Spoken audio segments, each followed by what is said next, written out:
Look at that. Look at that. El Candoro. Espirito Americano. Con filtro. It's the little Thunderbird. I was in a mind, body, and spirit class once with Dr. Mira Zusman, and she'd have speakers. And he came, one of them talked about the Maya and the Mayan culture and belief systems and how, they would burn things in effigy. And it doesn't matter what it is. If it's in the form of something, you burn it. And the smoke takes your prayer up to the gods, up to that God you're worshiping and asking things of. Like, please, make my fucking neighbor mute or something like that. Or at least break her legs. One of them is enough because she's old. And if she's got one broken leg, it's less likely she's going to be creeping around into our backyard, catch us sitting out there in the sun, fucking enjoying the day, and waste 45 minutes of our personal time. You can pray for something like that. You can pray for anything. Pay for food. For someone else, even if you want. Pray. But the Thunderbird symbol is on every American Spirit cigarette. And I'm so used to seeing them always. And they're a gray.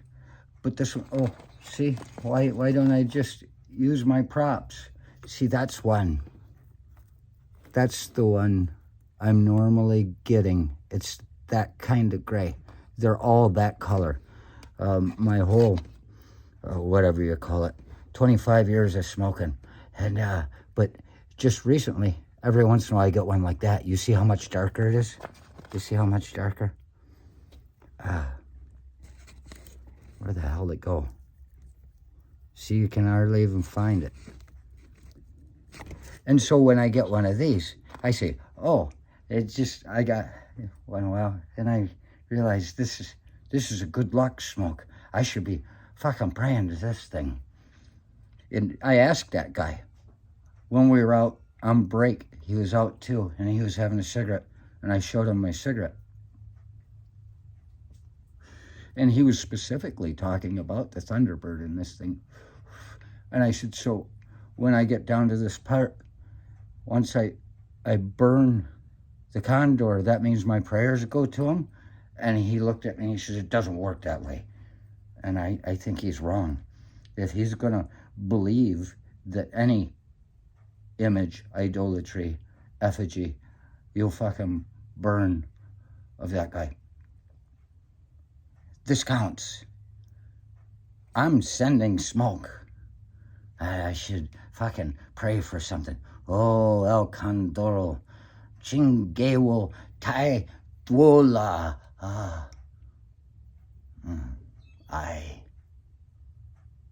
There. I switched to Chinese in the end because my Chinese is much better than my Spanish. There. And when I finish smoking this, that prayer, my mind in it goes boom. And the thing is, you can look at that and say, that's superstitious bullshit. It quite possibly is. But I guess you can't call me an atheist, only an atheist towards your God. This one they've created that's all-knowing and all this stuff. And no, that's not the God that I think is really at work if there's something happening. Well, I'm agnostic, I suppose. Not knowing. Gnostic means knowing. There were some real crazy believers in the past that were Gnostics in that magic book where they stole magic for religions, and the religion said nobody else can use it, like they had free reign to it, and it makes a supply-demand thing that you got to keep giving more to the church if you're going to get your prayers answered, because it's a sin to fucking do magic on your own. Nobody wants everybody too close to God. He might fucking send us all to war just sick of the fucking nagging and bothersome shit. Just wipe yourselves out. Give me a break. I feel like it's the 7th day again, you know. But yeah, superstitions. People say superstitious people are stupid. And I'm not even going to call myself superstitious. I mean, like, when I was a kid in St. Mary's Elementary School in Gaylord, Michigan, elementary school, we would have to walk from the school to the cathedral, which was a ways away once they built a new one, through the snow and everything else. And in the spring, all year long, we had to walk to church. They took at least 2 hours of our day out of learning in that school to walk us to the cathedral, Diocese of Gaylord, home of Bishop Shaka at the time, who became cardinal in charge of the treasury in the Vatican. Huh? Something in the water in Gaylord. Then sit in church for 45 minutes and then walk back. You're losing 2 hours of education. No wonder these people come out fucking thinking just one way. They haven't had any fucking culture.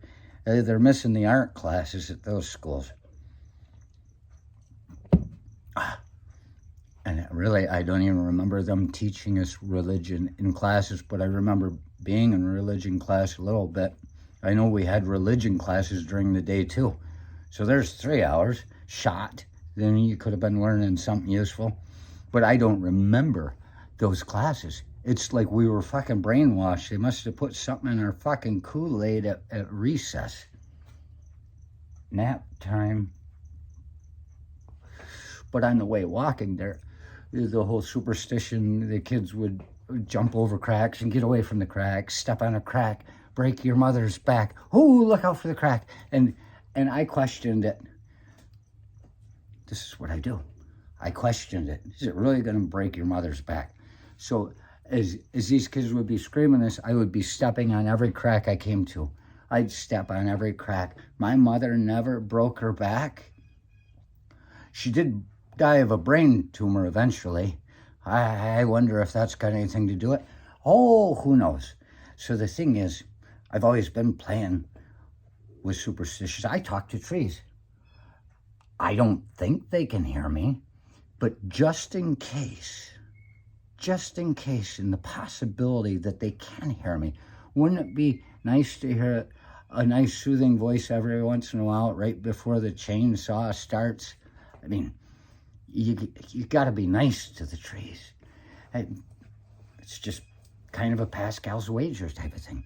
I'm chock full of supernatural shit, superstitious, what you'd call it. I celebrate things that nobody does. I always thank a coin when I find it on the ground. And I generally don't leave it there because evidently I was supposed to have it. Like yesterday. Oh, it was this morning. I found a quarter on the floor next to a Pepsi machine that I was getting at. And I picked it up and I thanked it like I do. Did my little mantra. Felt it. Just in case, and I put it up on top of the Pepsi machine just in case somebody else is a quarter short somewhere one day and they reach around and, oh, look that, I got it. It could be the guy that dropped it. That's the best way to return something, is as a gift. So you can say superstitious stupidity all you want. You see, I'm not necessarily believing it, necessarily, but you're going to make your judgment anyway. Evidently, I'm just drunk. And the thing is, with so many superstitions available to me, why would I even need a God?